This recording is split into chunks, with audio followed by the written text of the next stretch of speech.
de agora, é uma pergunta de sempre. Mas esta pergunta torna-se mais difícil do ponto de vista de uma resposta cabal, porque hoje o mundo é um mundo mais complexo. É um mundo que não é igual àquilo que era no século XVIII ou àquilo que existia na Idade Média ou na Antiguidade Clássica e, sobretudo, é um mundo em que, no caso do direito, a resposta tem que ser dada em diferentes âmbitos e, neste caso, acrescentada pela necessidade de dar uma resposta interativa entre os sistemas jurídicos europeus e os sistemas jurídicos americanos, visto que a pergunta é onde está ou o que é o direito justo no diálogo euro-americano. Portanto, tentarei fazer e construir essa resposta. Julgo que a questão tem que se colocar essencialmente na resposta à pergunta de onde está a legitimidade material do direito. É evidente que o direito justo pode muitas vezes também ser equacionado noutras perspectivas. O direito não deve ser apenas justo, o direito também deve ser eficaz, deve aplicar-se às pessoas, deve ter adesão social. Isto é um problema, sobretudo, da sociologia do direito. Mas o direito também deve ser um direito produzido de uma forma regular, produzido de acordo com os esquemas formais estabelecidos nas Constituições. Este é um problema a que responde essencialmente uma ciência jurídica opositiva, não tanto uma ciência no âmbito da filosofia do direito.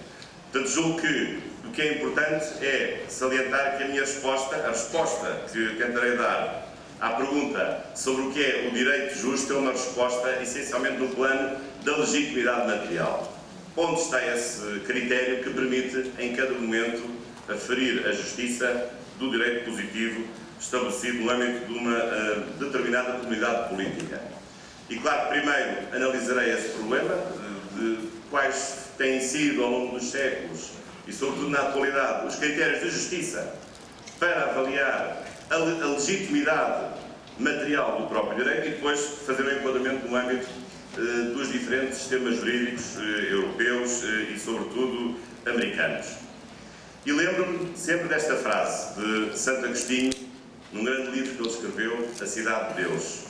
A certa altura, Santo Agostinho perguntava: sem justiça, o que são os Estados, enfim, na altura usava a expressão reinos, senão quadrilhas de ladrões. É verdade. Sem justiça, o que é o Estado? O que é o poder? Que legitimidade, que correção, que aceitabilidade nós devemos dar a um Estado, a um poder, ou aos poderes públicos em geral, se esses poderes, se esses Estados, se esses governantes não atuarem com justiça?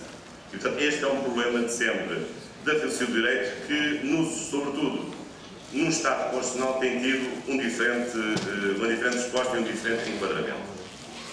Mas fazendo um percurso agora mais histórico, há várias maneiras de responder a esta pergunta, de saber onde está a justiça do direito, saber até que ponto é legítimo eu obedecer a uma lei injusta e, sobretudo, a grande dificuldade é essa, saber o que é uma lei injusta.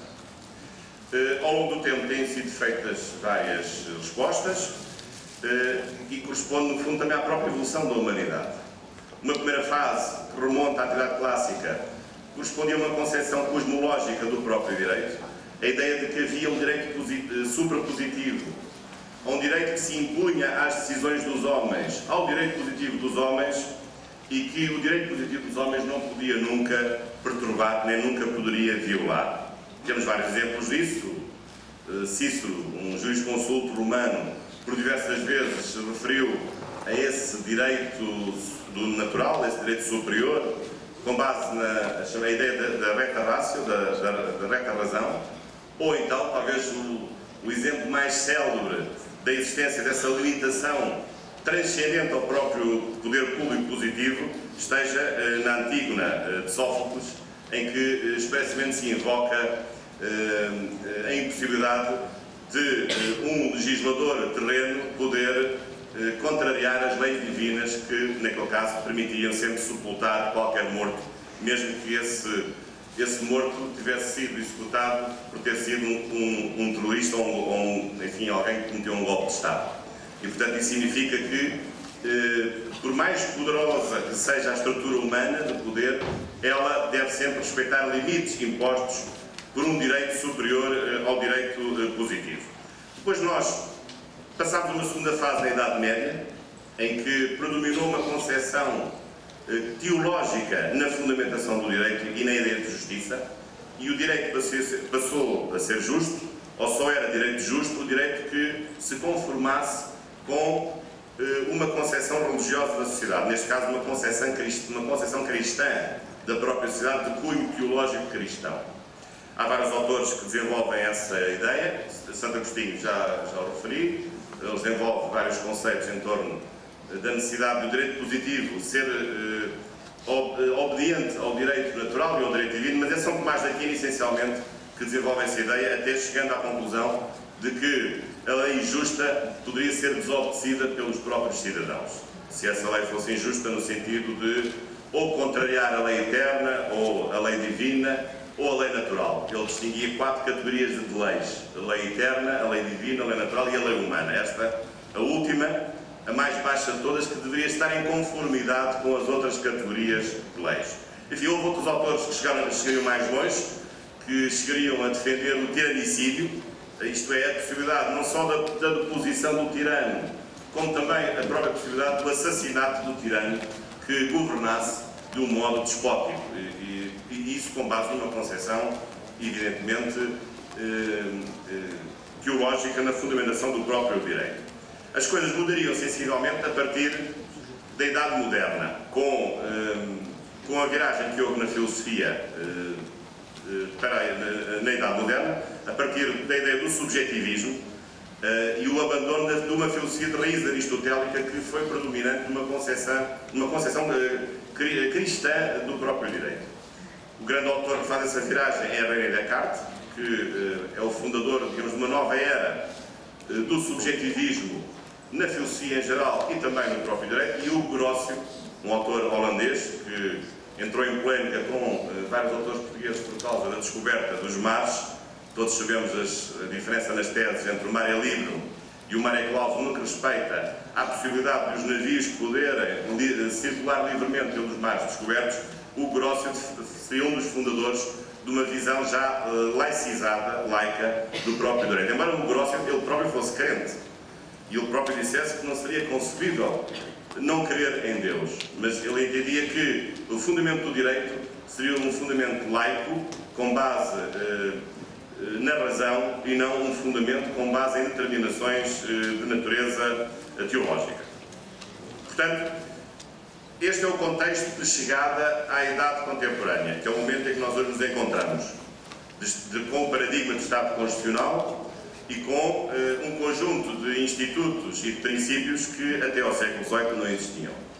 Este contexto de Estado Constitucional, sabem, que nasceu com a Revolução Francesa e com a Revolução Americana, que depois progressivamente se difundiu em muitos países, incluindo também na América Latina, neste caso coincidindo o constitucionalismo com as independências políticas dos países, que ao mesmo tempo que se tornaram independentes também se tornaram Estados constitucionais. Mas hoje a questão da fundamentação do direito é uma questão muito mais complexa do que era até ao século XVIII. Porque, se é verdade que no século XIX, com o constitucionalismo, com o aparecimento das Constituições, muitos ficaram descansados em relação ao problema do fundamento do direito e em relação ao problema da procura do direito justo, porque as Constituições positivaram princípios de direito natural, positivaram critérios de justiça. Se isso foi verdade no século XIX, no século XX voltámos a ficar assustados. E no século XXI, porventura, ainda estaremos um pouco. Porquê? Porque o aparecimento das Constituições, se foi importante, não foi levado até ao fim, no que respeita à proteção e no que respeita à legitimação material do direito. Porque muitos países nunca tiveram Constituições de Estado de Direito democráticos, por exemplo. Muitos países nunca aplicaram verdadeiramente as suas Constituições, mas pior do que isso, muitos países tiveram Constituições que não eram Constituições em sentido material, eram Constituições autoritárias, que não respeitavam os direitos humanos, ou se os apresentavam nos seus artigos, esses direitos humanos não eram efetivos. E, portanto, isso significa que não foi suficiente nestes 2 séculos um processo de constitucionalização formal. Ainda assim, tivemos e vamos tendo questões relacionadas com a procura desse ideal de justiça.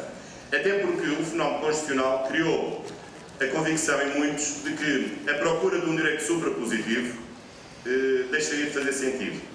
Já não é necessário encontrar o direito positivo. Aliás, como sabem, no século XIX, a moda era precisamente o ataque ao direito natural.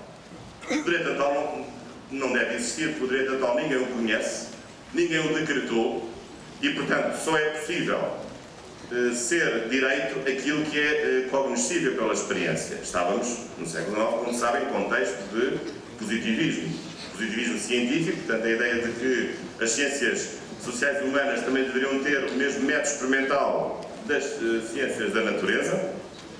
Sobretudo Augusto Comte foi um principal impulsionador desta concepção positivista da ciência, e isto também aplicava ao direito, evidentemente que determinava a eliminação de todas as considerações, que ele na altura se referia até de um modo pejorativo, por serem considerações metafísicas. E, portanto, o direito era apenas aquilo que era positivado, que era aprovado, que era legislado, que era consentido, e não podia haver outro tipo de limites que se colocassem acima do direito positivo. É evidente que esta solução, se por um lado tinha a vantagem de dar mais segurança jurídica, porque se o direito é justo o que está escrito, toda a gente sabe o que é que está escrito, no século XX o panorama seria absolutamente diferente. Porquê? Porque chegámos à conclusão de que, que a proteção constitucional e a proteção jurídica dada a um conjunto de normas não era suficiente. Tivemos muitas experiências de Estados constitucionais, ditos constitucionais, totalitários, na Europa sobretudo. Vivemos esse drama, e vivemos sobretudo um drama, por exemplo, no caso alemão, de um direito que era produzido de acordo com as regras formais, um direito que era consentido em grande medida pela comunidade dos alemães, mas que sabemos, obviamente, que não era um direito justo. Era um direito discriminatório, além do mais, um direito que acabaria por provocar, enfim, com as consequências que nós sabemos, a Segunda Guerra Mundial. Portanto, depois desse grande conflito da Segunda Guerra Mundial, de novo voltou a estar em cima da mesa a necessidade de procurar uma limitação superior e suprapositiva ao próprio direito, o tal arrimo do direito justo. Hoje há uma tendência para superar o dualismo justnaturalismo-positivismo com base numa concepção processualista da democracia. E a ideia é esta: se os países viverem em democracia, o direito justo é automático. Porquê? Porque as leis que aparecem nessa comunidade são as leis ditadas pela maioria. E, portanto, todos participam no processo comunicativo, no processo de decisão. Mesmo aqueles que discordam têm a possibilidade de levar ao espaço público a sua discordância e os seus argumentos. Jürgen Habermas, por exemplo, é um defensor deste tipo de fundamentação processual do direito, associado a uma concepção também de democracia processual. Julgo que a democracia, como processo de decisão, como processo deliberativo, é um grande avanço, sobretudo no século XX, quando a democracia se tornou plena, no sentido de consagrar o sufrágio universal, que não existia no século XIX. Mas ainda assim, a meu ver, esta concepção é insuficiente. A democracia é apenas um esquema de decisão. A democracia não nos dá a resposta completa. A democracia não determina o respeito, por exemplo, pelas minorias. As minorias são esmagadas pela maioria. E, portanto, julgo que hoje a questão continua a colocar-se com a necessidade de uma resposta que seja material e não apenas com uma resposta que seja meramente processual ou meramente deliberativa em relação à questão do fundamento do direito. Mas, precisamente nestes 2 séculos de idade contemporânea, nós já estamos no princípio do século XXI, eu gostaria de frisar a importância de 2 ramos do direito. Já o fiz ao de leve, mas agora do modo expresso. Primeiro, o direito constitucional. Todos nós sabemos que o direito constitucional é um direito novo. É um cliente novo no mercado jurídico. Vejo aqui muitos civilistas que que estudam um ramo do direito que já existe há mais de 2000 anos. Ou provavelmente todos os ramos do direito. Agora, o direito constitucional é um direito novo. O próprio direito constitucional público é mais antigo do que o direito constitucional. O direito constitucional é um ramo novo, tem 200 anos. Mas o direito constitucional foi muito importante no século XVIII, e no século XIX, porque foi a partir dele e foi a partir do aparecimento das Constituições que se tornou possível a limitação jurídica do poder. A ideia de Estado de Direito, a ideia de um direito que não é, e de um Estado que não atua de um modo arbitrário, mas atua de um modo racional, é uma ideia específica e típica da idade contemporânea, e isso fica certamente a dever-se à importância do próprio direito constitucional, que tinha como propósito fundamental a ideia da limitação jurídica do poder. Nós vivíamos no século XVIII num Estado absoluto, um Estado absoluto monárquico, sobretudo na Europa, não tanto no Reino Unido, e era necessário que se fizesse uma revolução política, jurídica e cultural no sentido de se consagrar um Estado limitado substancialmente pelo direito. E foi isso que se conseguiu com as revoluções liberais e com o constitucionalismo. E o constitucionalismo trouxe consigo um conjunto de novas instituições que não existiam antes. Trouxe uma lista e uma declaração formal de direitos fundamentais, trouxe a separação de poderes, trouxe a ideia do governo representativo, porque até ao século XIX os governos e os titulares do poder não governavam em nome do povo ou sequer em nome da nação.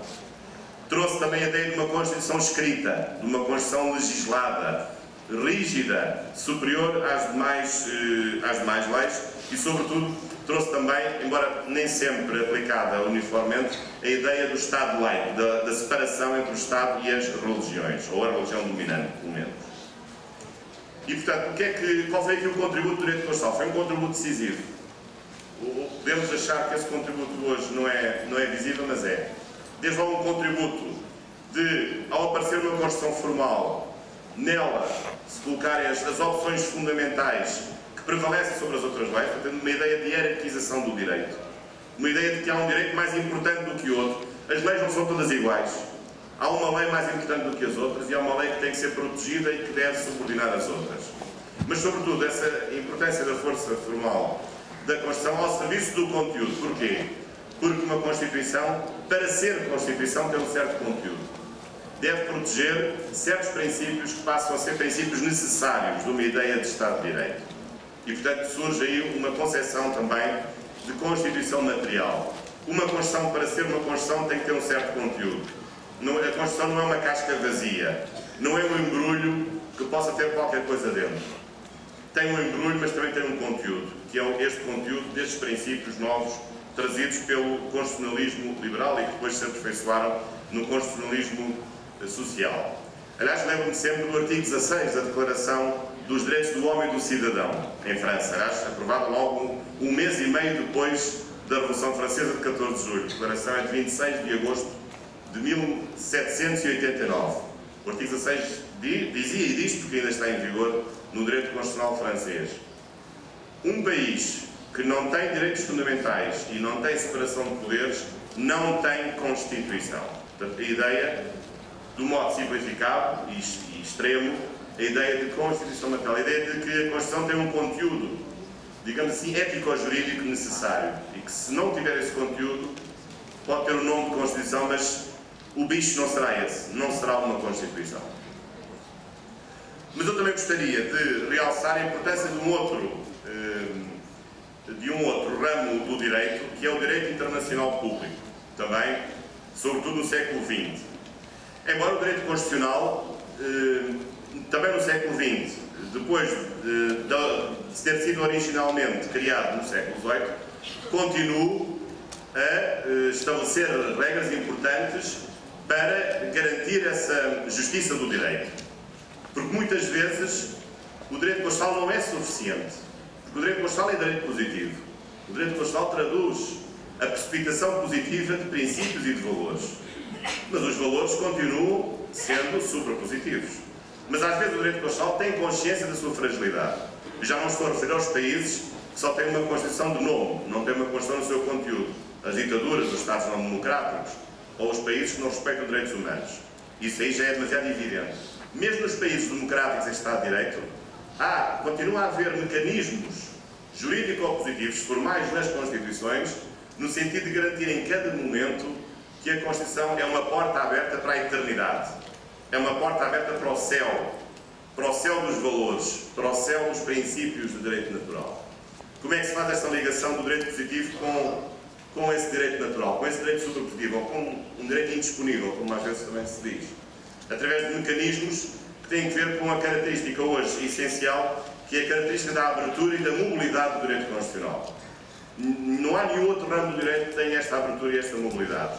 Abertura a outras normatividades, a conceitos que remetem para outras realidades, não apenas realidades técnicas, mas realidades valorativas. Desde logo, a começar pelo princípio da dignidade da pessoa humana. Ou também a ideia de que muitas vezes o direito constitucional funciona mais na base de princípios do que na base de regras. E é por isso também que é difícil hoje estudar direito constitucional. Muitos criticam e dizem que o direito constitucional não se distingue da política, ou que o direito constitucional é uma conversa subjetiva. Depende do humor de cada constitucionalista. Até se costuma dizer, às vezes ridicularizando os constitucionalistas, ou brincando com os constitucionalistas, onde há dois juristas, há três opiniões. Onde há dois constitucionalistas, há 5 opiniões. Às vezes as pessoas têm razão, mas as pessoas também têm que perceber que a argumentação jurídica constitucional é mais difícil do que a argumentação no direito privado ou no direito administrativo. Também é difícil no direito internacional público, porque é uma argumentação, sobretudo, baseada em princípios jurídicos. E os princípios jurídicos são, por definição, mais gerais, mais plásticos, e não é tão fácil ter uma solução que seja uma solução uniforme, ou pelo menos que convença uniformemente todas as pessoas. Nós não estamos a interpretar vírgulas, não estamos a interpretar palavras, não estamos a interpretar frases nem artigos. Às vezes estamos a aplicar princípios que nem sequer estão escritos na própria Constituição, porque há princípios constitucionais que não estão nas Constituições. E essa é a nossa função como doutrina, também descobrir, ver na variedade das normas ideias comuns, orientações retoras dessas normas. Esses são os princípios jurídicos que muitas vezes, juntamente com a jurisprudência, a doutrina tem a obrigação de conhecer e de revelar. E, portanto, esta é uma tarefa difícil. Esta é a tarefa mais difícil da ciência. E, em particular, da ciência do direito constitucional. É revelar, mostrar a existência desses princípios que, no plano textual, no plano das Constituições, não são princípios visíveis. São princípios invisíveis que a doutrina e a jurisprudência revelam. De um modo geral, essa valia do direito constitucional e dos seus princípios mostra-se do ponto de vista da procura do direito justo. Tem hoje a expressão mais comum, muito frequente, que é a dignidade da pessoa humana.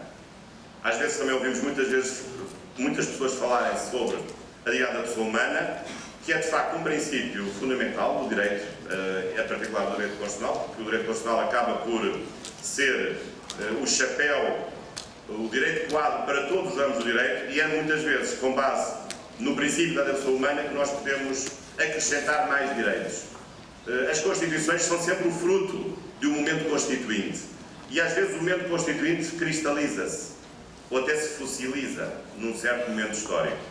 E os partidos representados nos parlamentos muitas vezes não se entendem em relação à necessidade de mudar as Constituições, ou de aumentar os direitos, ou de aperfeiçoar o catálogo dos direitos fundamentais. Mas então a proteção da pessoa humana fica presa, fica prejudicada, porque os partidos políticos não se entendem no que respeita ao acréscimo e ao aperfeiçoamento dos novos direitos, porque a vida muda todos os dias e carece de novas proteções para enfrentar novas necessidades, novas realidades. Às vezes pode ficar prejudicado, mas se nós apelarmos a um princípio de dignidade da pessoa humana, nós temos sempre essa tal porta aberta para a eternidade e por aí fazer entrar novas faculdades de proteção de bens e de espaços de autonomia da pessoa humana em face de novas realidades. Esta tem sido a experiência de muitos países de considerar o princípio da dignidade da pessoa humana como um princípio de abertura e de extensão e de aprofundamento e de correção dos próprias normas dentro do direito constitucional ou até normas infraconstitucionais. Com certeza que o